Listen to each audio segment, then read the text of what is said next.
So map కూడా పెట్టారు వీళ్ళు, ఎక్కడెక్కడ ఏముంది అనేసి చూపిస్తాను. ఆ మ్యాప్ కూడా చూడండి. మన ఎంతైనా మన ఇండియన్ నేను తక్కువ చేసి చూపించడం కాదు, కానీ కొంచెం చిన్నగా ఉంటాయి పార్క్స్. ఇవి మాత్రం భలే పెద్దగా ఉంటాయి. సో వీటి దారి వెళ్ళాలంటే కొంచెం కష్టమే, అందుకని మ్యాప్ ఉంది ఇక్కడ. ఆ మ్యాప్ కూడా చూపిస్తాను. ఇదండి, ఇదే మ్యాప్. అరబిక్లో రాశారు, ఇంకా ఇంగ్లీష్లో రాశారు.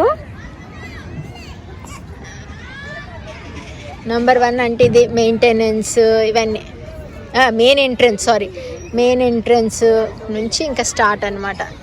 పిల్లలు ఎక్కడన్నా మిస్ అయినా కూడా ఈ మ్యాప్ని పట్టుకోవాలి. ఖచ్చితంగా మిస్ అవుతారు ఎవరు గైడ్ చేయకపోతే మాత్రం. చెట్లు ఇవన్నీ మాత్రం చాలా బాగా మెయింటైన్ చేస్తారండి, బాగా పెడతారు పూల చెట్లు అవి.